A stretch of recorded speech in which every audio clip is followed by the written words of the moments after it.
Guys, আপনারা অনেকে আমাকে প্রশ্ন করেন যে ভাই আগের জীবন আর এখনকার জীবনের মধ্যে কি পার্থক্য বুঝেন, বা আগের জীবন বেশি ভালো লাগতো নাকি এখনকার জীবন। আমার অনেক বন্ধু বান্ধবরাও জিজ্ঞেস করে, মামা তোর কি খারাপ লাগে না, আবার আগের মতো আড্ডা দিতে মন চায় না আমাদের সাথে, বা ঘুরতে মন চায় না।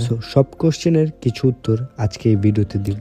মানুষের খারাপ লাগার বিষয়টা তখনই আসে যখন সে কোনো একটা বিষয় নিয়ে ভাবে, বা কোনো একটা বিষয় নিয়ে ভেবে সে ওই বিষয়টাকে করতে না পারলে তার তখনই কষ্টটা লাগে বা খারাপ লাগে। আসলে দেখেন, একটা সময় আমিও অনেক আড্ডা দিছি, অনেক জায়গায় ঘুরেছি, অনেক কিছু করেছি। সো ওই সময়টা তো আমার কোনো কিছু ভাল লাগতো না, কারণ তখন আমি ঘোরাফেরা আড্ডা এত পরিমাণ দিয়েছি যে বিরক্ত লেগে গিয়েছিল আড্ডা দিতে বা ঘুরতে। কথা আছে না, আমরা বাঙালি কোনো জিনিসে সুখ পাই না, কোনো জিনিসে শান্তি পাই না। আমাদের যেটা ইচ্ছা থাকে, যখন সেই ইচ্ছাটা পূরণ হয়ে যায় তখন আর ওইটা আমাদের ভাল লাগে না। ওই দিনটা আমি পার করে এসেছি যখন কেউ ডাক দেওয়ার মতো ছিল না, যখন মন চায় তখন ঘুম থেকে উঠতাম, যখন মন চায় তখন কাজ করতাম, বন্ধুদের সাথে সারাক্ষণ আড্ডা দিতাম, যেখানে মন চায় সেখানে ঘুরে বেড়াইতাম, যা খুশি তাই করতাম, যা মনে আসতো তাই করতাম, বাধা দেওয়ার মতো কেউ ছিল না। এখনকার যে জীবন আমি পার করতেছি, এই জীবনে কোনো বিষয় নিয়ে যে ভাববো আমি ওই সময়টাই পাই না। নিজেকে এত পরিমাণ ব্যস্ত করেছি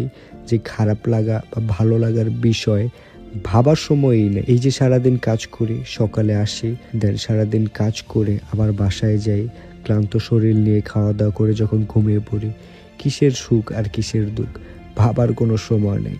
কারণ বর্তমান জীবন হচ্ছে যাই করব কোনো কষ্ট বা সুখের জন্য না, এটা হচ্ছে শুধুমাত্র নিজের ভবিষ্যতের জন্য। হয়তো আমি বাংলাদেশে থেকেও এই জিনিসগুলো করতে পারতাম, বা কোনো একটা ব্যবসা বাণিজ্য করে স্টাবলিশ হতে পারতাম, বাট দিন শেষে ঘুরে ফিরে ওই আড্ডার মধ্যেই থাকা লাগতো, নাহলে ঘুরে ফিরে দিন কাটাতাম, কোনো কিছুই করতে পারতাম না। কিন্তু বিদেশে এসে আমি একটা জিনিস খুব ভালোভাবে শিখেছি, সেটা হচ্ছে সময়কে প্রাধান্য দেওয়া। এখন আর আমাকে কারো বলা লাগে না ঘুম থেকে ওঠার কথা, এখন আমি নিজেই ঘুম থেকে উঠি, নিজের কাজগুলো এখন নিজেই করি। এখন আর মা 2 মিনিট পর পর রুমে এসে বলে না এইটা খা ওইটা খা, ক্ষুধা লাগলে নিজের খাবার নিজেই নিজ দায়িত্বে খাই। এখন আর মা রুমে এসে ডাক দেয় না ঘুম থেকে ওঠ, 12টা বাজে 1টা বাজে।